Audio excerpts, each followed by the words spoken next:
Good afternoon and thanks for joining us. Prince Albert is adjusting to the ongoing blizzard conditions. This morning, the city called a snow route parking ban, asking drivers to avoid parking on designated snow routes to allow for clearing. Snow routes are marked with permanent no parking when declared signs. Vehicles not removed from the street will be ticketed and possibly towed at the owner's expense. Parkland Ambulance says the EMS team is facing challenges on the roads and reducing non-urgent transfers. We start to add a 4x4 vehicle to respond to emergencies as well. One, a 4x4 gives us a little bit more mobility, so maybe we can get into someone's driveway. Karashuk says ambulances may need to park in the middle of residential streets when responding to emergencies to avoid getting stuck. Snowblowers and shovels were out in Saskatoon as well this morning as people dug their way out of yesterday's snowstorm. Environment Canada expected as much as 25 centimeters to fall, and strong winds helped drifts pile up on driveways and sidewalks. City crews were out throughout the night Tuesday and all day Wednesday clearing streets. Buses were running behind schedule, unable to get to some of the stops, but with less snow falling than originally anticipated, people like John Hume were out happy to put their snowblowers to use and clear some space for their neighbors. Oh yeah, I enjoy it. It's nice to have good neighbors, and if you help them out, maybe you get better neighbors. I was surprised, honestly. I thought we were going to be done with snow, but you know, Mother Nature and all. It just sneaks up on you. The city says about 11 centimeters of snow fell in Saskatoon last night, with another 5 centimeters falling throughout Wednesday. Meanwhile, on Saskatchewan highways, the provincial highway hotline warning travel was not recommended for most of east central Saskatchewan, including Highway 2 up to Christopher Lake and Highway 3 east to Tisdale. Some truckers in Regina say they came off the road despite missing delivery deadlines. Yeah, I have an appointment this 7 a.m. So I forgot. So I called my office to rebook an appointment today. Just last night, nothing more traffic because after the snowfalls, everyone is enjoying their home. I started early from Winnipeg yesterday. I knew this stuff was coming in, but still it took me instead of usual 6 hours, it took 8-9 hours to come here. It was pretty bad near Indian Head. RCMP say there have been no serious collisions or fatalities as a result of the weather, but drivers are advised to check the highway hotline before traveling.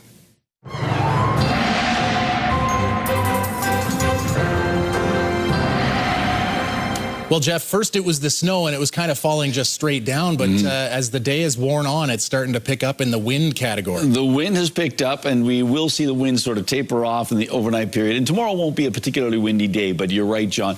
It's been an interesting day, shall we say. This system, typically these clipper systems, they come out of Alberta and slide this way, and okay, you sort of see that sort of west to east migration of the storm. This one anchored down in the northern states, and the trough line continues to work itself back, and so that's why this has lingered in a bit more in a different fashion. But the good news is storm system is moving out of our area. We'll get a chance to start to shovel snow. Good times. So we'll have more details for you later on. Sask Power has signed an agreement with K+S Potash to buy power generated through the Bethune mine's refining process. The mine is expanding its heating and power facility near the mine to include 3 natural gas turbines and heat recovery steam generators, providing power and steam for the mining operation along with electricity for Sask Power's grid. Under the 8-year agreement, Sask Power can buy up to 62 megawatts of power from K+S. The company says generating its own power helps with its carbon footprint and enables more potash production and expansion. RCMP have enlisted the help of a drone to arrest a man who ran from them in the Turtleford area. RCMP say on Saturday night around 9 o'clock, Turtleford RCMP found a vehicle at a home on the Thunderchild First Nation that was linked to a wanted person. When officers tried to arrest him, he ran into the nearby woods. Using a drone, police were able to search the woods. They found him in a tree he had climbed. 34-year-old Christopher Dillon is facing a string of outstanding charges and was scheduled to appear in court yesterday. Businesses and residents in Saskatoon's Riversdale neighborhood are set to gather tomorrow night for a town hall meeting to discuss prairie harm reduction. The Safe Consumption site is renewing its federal exemption from Health Canada, a license that allows people to use illegal substances on site without being arrested. MP Brad Redekop, along with the Riversdale Business Improvement District and the Saskatoon West Business Association, is hosting the meeting. Organizers are encouraging people to share concerns about safety, crime, and social disorder in the area. Prairie Harm Reduction says crime is not a direct result of its services. What they are asking is for people to come, share all of this information as if PHR is the sole purpose that this is happening. It's all our fault that things are happening. DeMung says Prairie Harm Reduction was not invited to the meeting but plans to attend. She says she welcomes questions and is offering tours of the facility. In response to an interview request, the Saskatoon West Business Association says it will provide a statement after tomorrow night's meeting. The University of Saskatchewan has eliminated a handful of positions in its IT department. The post-secondary institution is confirming 7 jobs are being cut from its Information and Communications Technology unit. The university says decisions like these are not taken lightly, but are made in order to operate responsibly and within financial means. It adds the move will allow for better, more streamlined operations and says the affected employees have been offered supports. Métis Nation Saskatchewan is celebrating Indigenous Storytelling Month with a new book. A special gathering at Ramey Modern for the launch of a special collection of stories shared by Métis elders across Saskatchewan. In 2024, a team met with elders from 12 regions in Saskatchewan to hear their reflections and stories rooted in independence, humor, respect, family, and deep connections to the land that bind each other. Today, those stories can be read in one place. It is really the only book that I'm aware of that talks about Métis elders and brings voice to Métis elders. And I think that, you know, it's a glorious moment in Métis history. Indigenous Storytelling Month runs until the end of February. The province continues to have success in bowling after a 5-pin national title in July and a perfect game at the Canadian Youth Championships in November. A 15-year-old bowler recently put up a perfect 300 points in a game. Andre Abasco practices up to 5 times a week with the Fairhaven Youth Bowling League and recently scored a perfect game. The talented bowler has competed in 4 national competitions since taking up the sport 5 years ago. And this perfect game has been a goal since day one. After the second last frame, I threw a bad shot, it still struck somehow, and that's when it just got to me that it's possible. I could throw a perfect game, and that's when the pressure came to me. I still pulled through though. I got the last 3. Now that he's achieved a perfect game in practice, he's setting his sights on a perfect game in competition. After the break, another chance to get into the Prince Albert Police Service. Jasmine Pelche finds out about upcoming intake test dates.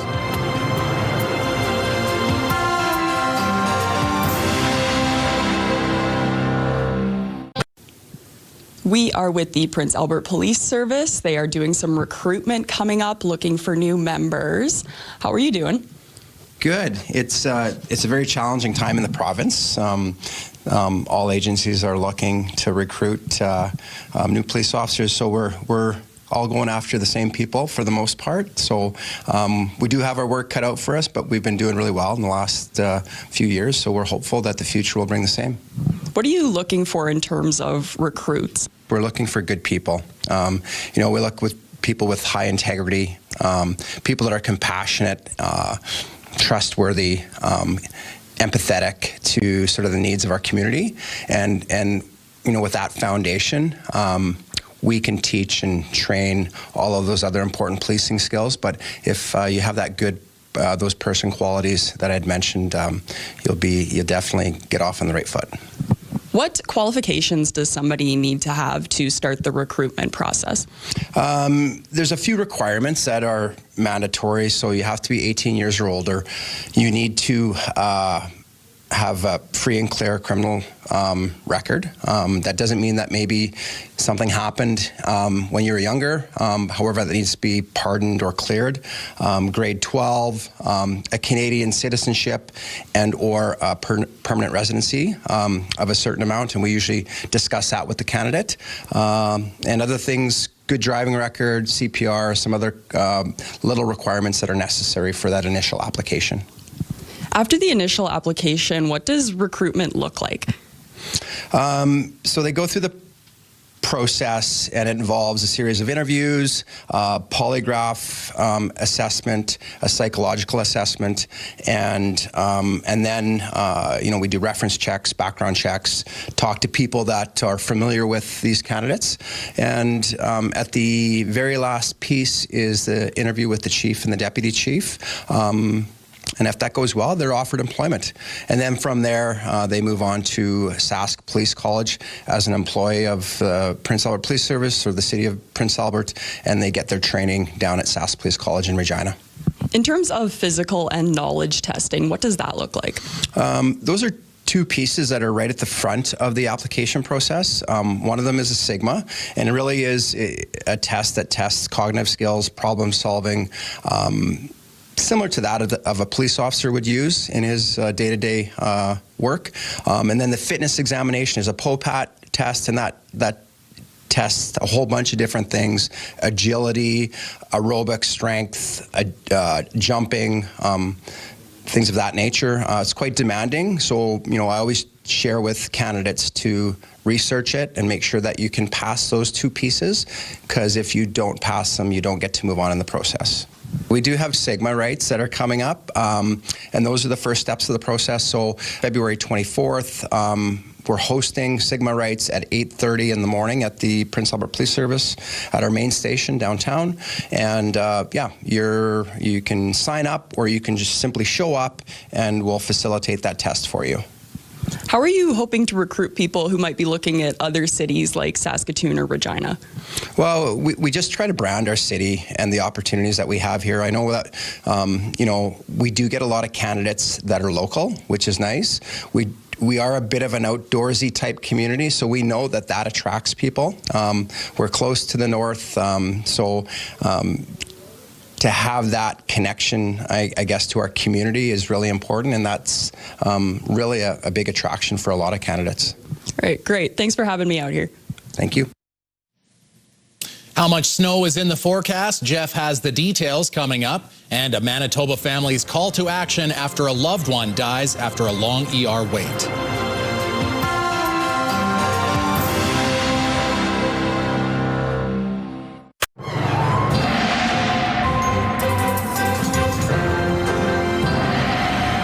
All right, Jeff, how much more of this snow are we getting? You promised it was going to end at some point? At some point, yeah. It's like a line from Apocalypse Now. Yeah. Someday the snow's going to end. Yes, someday the snow is going to end. The snow is tapering off in the overnight period. Most places won't have to be dealing with it, and that includes Prince Albert and Saskatoon and the Battleford. Some places it's already started to drop off as this system continues to sort of slide this way. It's not exactly moving this way as it most typically would. We've got ourselves, some places really got a lot of snow. Isle La Crosse, I believe, received over 50 centimeters of snow, so a big dump of snow there. I think the same was true of Cold Lake, maybe not quite as much. Cold Lake, Alberta, just across the border into Alberta from Saskatchewan. But other places like Saskatoon, by 6 a.m., I believe Saskatoon had around 13 or 14 centimeters of snow, and we don't have any totals quite yet for Prince Albert. So here's our future cast. Now, one thing I'll point out is these pressure lines are starting to gap, so tomorrow is not expected to be as windy a day, but it is taking its sweet time getting out of here, so it's not until tomorrow afternoon that all of this snow has left, but it's certainly out of the way for most of Saskatchewan by the time we get into the overnight period, and by tomorrow morning it's pretty much wrapped up. But still, it's been a impactful snowfall and storm for our province, as well as the prairie provinces and parts of the American northern states and into the Midwest. And it will be, the same system is going to be impacting the Great Lakes region, Ontario and Quebec. So it's a big, powerful system as it makes its way across the continent. Expecting the snow to taper off in most locations. Minus 30 degrees overnight for Spiritwood and the Battlefords. Minus 26 for the Rostern area. Minus 24 for Candle Lake and Birch Hills. Minus 20 in Nipawin. The snow will be slowly tapering off there. Minus 22 in Melfort. And I will say that with these cold temperatures and even with the wind backing off tonight, there is a risk of frostbite in minutes to exposed skin. So please be mindful of that. Tomorrow, temperatures staying on the cold side, and it's going to stay cold for about a week. Minus 20 in Spiritwood, minus 22 in the Battlefords, minus 18 for high in Candle Lake, minus 21 in Birch Hills, minus 20 in both Rostern and Melfort. Melfort a bit more in the way of cloud cover and cloudy, and minus 16 on Thursday in Nipawin. Now on to Prince Albert and area. So minus 24 degrees overnight tonight. The snow is tapering off and the wind is backing off. But even with that wind backing off, we are still looking at frostbite in minutes to exposed skin. So please, please be careful. And then we look at tomorrow, minus 19 degrees, so about 10 degrees below seasonal, mainly cloudy conditions. And the winds shift around a little bit, but it's not a particularly strong wind. So I don't think we'll really notice it all that much. But still, minus 19 with even a little bit of breezes, feeling like it's well into the minus 20s. So here we go at the 7-day forecast for the Gateway City and area. Minus 16 on Friday, minus 14 on Saturday. Sunday, it drops off again, minus 19 degrees. 1 week, no, rather not 1 week. Starting the work week at minus 14. I guess that's back to school Monday for a whole bunch of people. Minus 13 with a chance of flurries on Tuesday and Wednesday. 1 week from today, back to more seasonal temperatures, a high of minus 11. All right, Jeff. Well, with all the Olympic hockey going on, let's do with an Olympic-flavored edition of Classic Sports.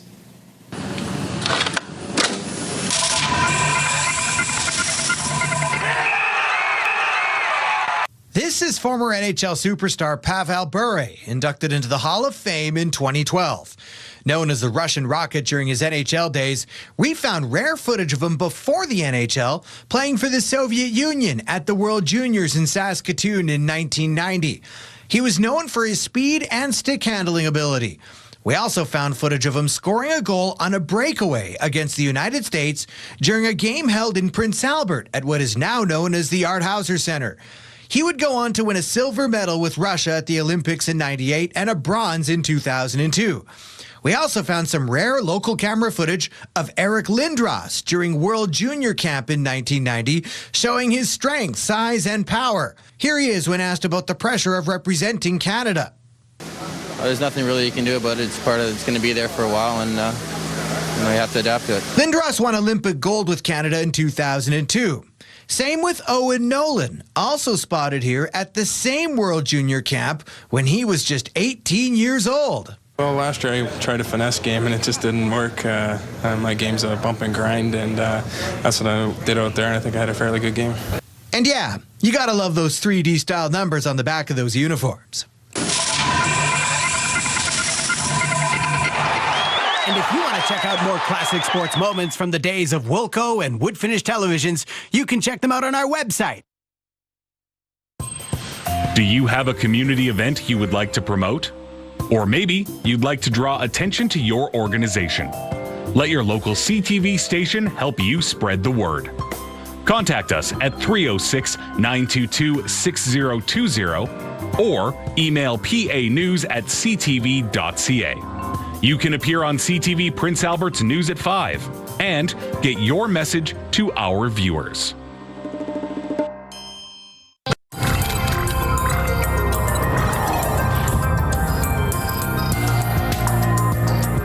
A Manitoba family is calling for action to address issues plaguing emergency rooms across the country. Their call comes after the death of a loved one who spent 11 hours waiting in the ER.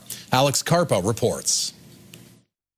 Stacey Ross was just 55 years old when she died after waiting 11 hours in a Winnipeg emergency room in January. My mother's death should never have happened.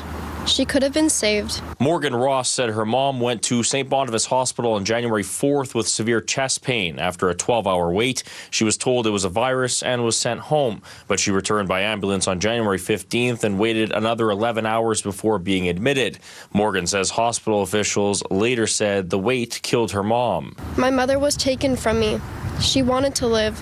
She did everything possible to live, and the Canada healthcare system killed her. Stacy's sister Sherry Ross is adamant her death was completely preventable. Something's got to change, like starting from the triage department where you walk in. Something's got to change. Now the Ross family alongside the Manitoba PCs are calling for a public inquiry. We need an external investigation to understand what's happening in our ERs and to restore some accountability to the system. Manitoba's health minister said findings from their ongoing investigation with recommendations will be made public. The family is at the heart of this process. We want to make sure, again, that all of their questions are answered in full. One cardiologist we spoke to says wait times continue to remain a major problem at hospitals across the country, which he says is causing mistakes to happen. Where there's a lack of resources, this is when people start falling through the cracks. And when wait times in emergency rooms start getting so long, they're not doing things as well as they should be done. As for Morgan, the goal now is change, so no other family has to endure the same pain she is experiencing. There needs to be a way for everyone to live because